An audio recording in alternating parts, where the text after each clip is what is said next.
agora sim. Pronto. Não. Agora sim, estamos ao vivo.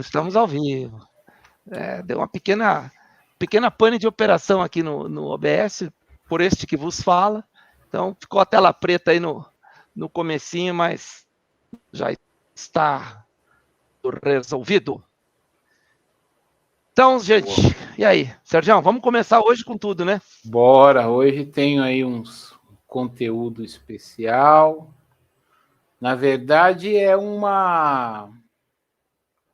Como é que eu posso dizer? Uma retrospectiva, né? Tem coisas que a gente esquece, né? Precisa ser lembrado. Nós estamos num ano eleitoral, né? Esse é um compromisso, inclusive, que nós assumimos no ano passado, de não só falar, né, dos candidatos, das coligações, dos apoios, como também lembrar historicamente, porque nós, né, brasileiros, e eu me incluo nisso, então, se for uma crítica, é uma crítica eu me incluo nessa crítica, né? A gente tende a ter uma memória curta, a não lembrar de coisas importantes. Então, hoje, nossa reunião vai ser dedicada a lembrarmos de coisas importantes e quem é quem neste jogo político de ano eleitoral. Certo, Renato? Certíssimo, Sérgio. Boa noite a todos. Bom, a gente tem falado ultimamente de algumas coisas que têm acontecido, né, com relação à tentativa de colocar o Brasil numa intervenção militar, a provocação que vem sendo feita. E eu lembrei daqueles momentos ali do 7 de setembro,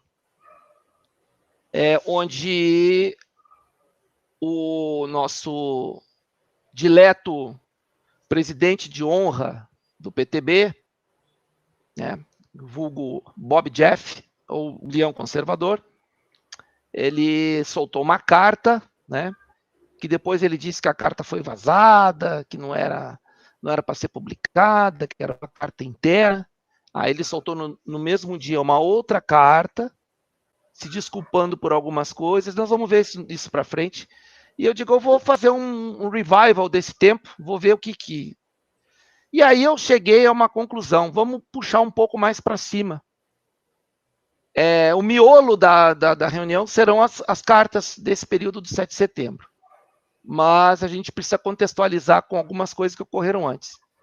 Então, eu vou fazer um preâmbulo e eu dividi basicamente assim, os grandes problemas, os maiores problemas em que se exigiu do presidente Bolsonaro uma ação.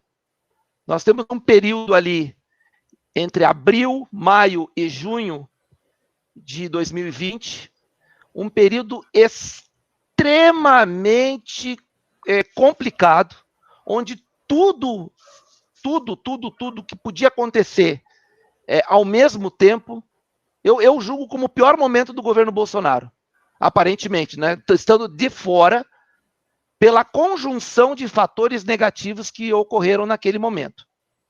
Tá? Teve pandemia, teve prisões, teve Noite das Tochas, teve um monte de coisa naquele período ali. Mas a tentativa, no final daquele período, foi tentar fazer com que o presidente Bolsonaro desse o chute no pau da barraca. Uhum. E quem não lembra do vídeo dele falando sobre isso? Eu vou colocar esse vídeo aqui. Então eu preferi fazer algo um pouco mais amplo para contextualizar como se formou e como se consolidou esse processo todo, e eu foquei na figura central do Roberto Jefferson, porque é a partir da aparição dele que as coisas começam a tomar um volume aparente, um volume público.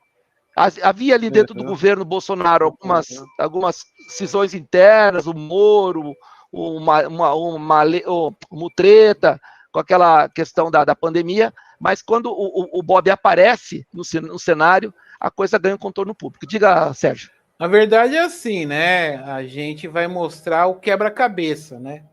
Porque conforme os eventos foram acontecendo, na época a gente viu as peças, né?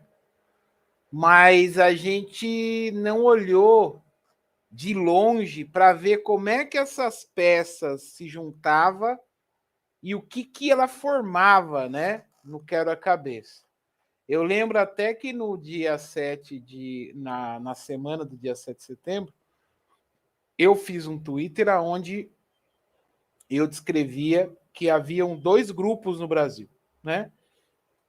Um grupo que queria implantar o caos para do caos colher uma ditadura de direita getulista e um outro grupo que queria plantar o caos também para poder colher uma ditadura cubana, né? E eu, na época, tinha dito que o líder desse grupo da ditadura cubana era o Zé Dirceu e o da ditadura getulista, o Bob Jefferson, né? Hoje nós vamos... Bom, o que o Zé Dirceu pretende, acho que todos nós aqui sabemos, né? Os artifícios que ele usa, nós também sabemos, né? Agora nós vamos entender que artifícios foi que esse outro grupo da ditadura getulista usou nos últimos 2 anos para tentar plantar o caos para colher dele uma ditadura getulista. Em resumo, é isso.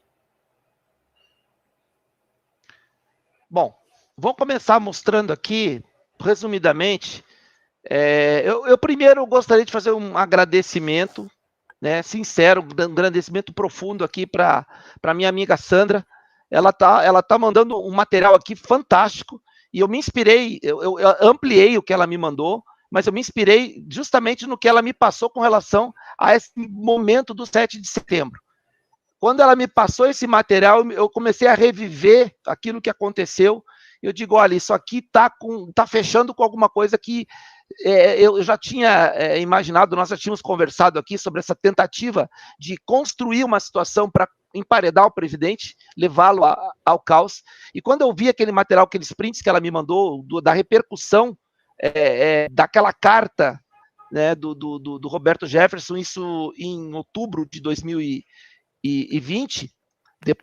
aliás, outubro de 2021, depois do 7 de setembro, aí me acendeu a luz de, não, vamos começar lá de trás, porque o Roberto Jefferson entra em cena muito antes. Então, Sandra, muito obrigado, e vamos começar aqui. Inclusive, esse aqui é um link que ela me mandou, e ele não tem todas as ações, mas dá para ver assim, a sequência cronológica do que foi acontecendo, dos envolvimentos do Roberto Jefferson nessa senda toda aí. Então, olha só, dia 19, se eu não me engano, dia 19 de abril de 2020, o Roberto Jefferson dá uma entrevista para o Oswaldo Eustáquio, falando do golpe urdido contra o presidente Bolsonaro, capitaneado pelo Rodrigo Maia e algumas figuras envolvendo algumas figuras do próprio Supremo, né? Então tem essa entrevista que foi aqui o tópico publicado no dia 20, mas a entrevista foi dia 19. A partir dali, ele passa a fazer parte da cena. Ele dá o start dessa questão do golpe, aí ele dá entrevista. Ele dá entrevista aqui na Jovem Pan, depois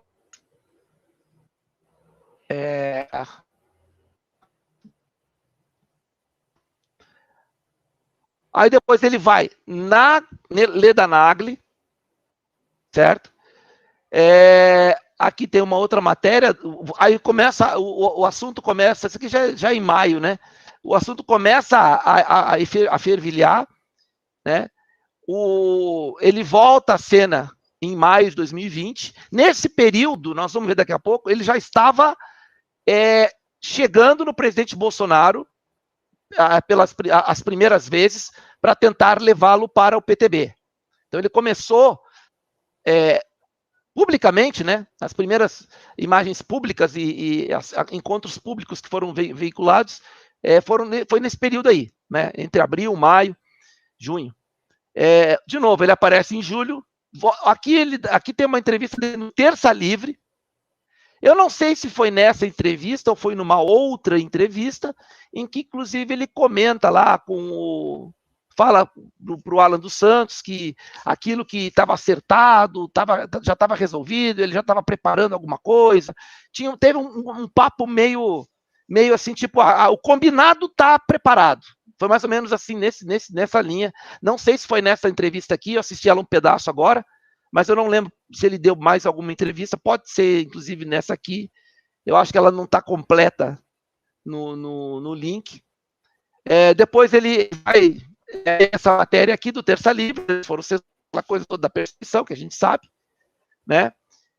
De novo, ele vai à Jovem Pan, nos Pingos nos Is, né? Ainda em julho de 2020, 29 de julho. Em agosto, ele foi preso no dia 13, se eu não me engano. Não, mas foi dia 21, foi 2021, foi no ano passado. Então, há um ano antes de ser preso, ele já estava a mil, né? Ele estava ali entrando na cena de forma completa mesmo. Aqui, ó. Brasil Sem Medo. Olha com quem ele está flertando aqui, ó. Terça Livre, Brasil Sem Medo, né? Aqui ele pede impeachment de Fachin, já em 2021, né? Depois ele dá uma entrevista no Direto ao Ponto, um pouco antes de ser preso. Ele foi preso dia 13 de agosto. E aqui é 29 de julho, ele havia dado uma entrevista para o Direto ao Ponto, para o Augusto Nunes e o time dele. Aqui já vem aquela questão das cartas que nós vamos ver mais à frente. Nessa entrevista do Direto ao Ponto, é que ele fala aquela questão sobre a chave do partido. Então ele vinha costurando... Fala. Foi bem aqui. Ele vinha costurando o presidente Bolsonaro para ir para o PTB, fez várias intervenções, nós vamos mostrar uma aqui, dando liberdade para o presidente, o partido de portas abertas, estendeu o tapete vermelho, e dava a entender que o presidente ia dominar politicamente o partido, né? Ia poder montar a sua estratégia eleitoral, escolher candidatos. Essa foi a primeira ofensiva, mas em 2021, em outubro de 2021, a partir de outubro de 2021, o PTB tenta colar de novo no presidente, mesmo com as cartas do Roberto Jefferson. Então, essa foi a primeira tentativa nesse primeiro momento, e ele volta em 2021. Sempre houve esse flerte, mas os momentos mais intensos foram esses dois aí. Tá? Então, é só um preâmbulozinho para ver mais ou menos a trajetória do Roberto Jefferson até a prisão dele. Bom,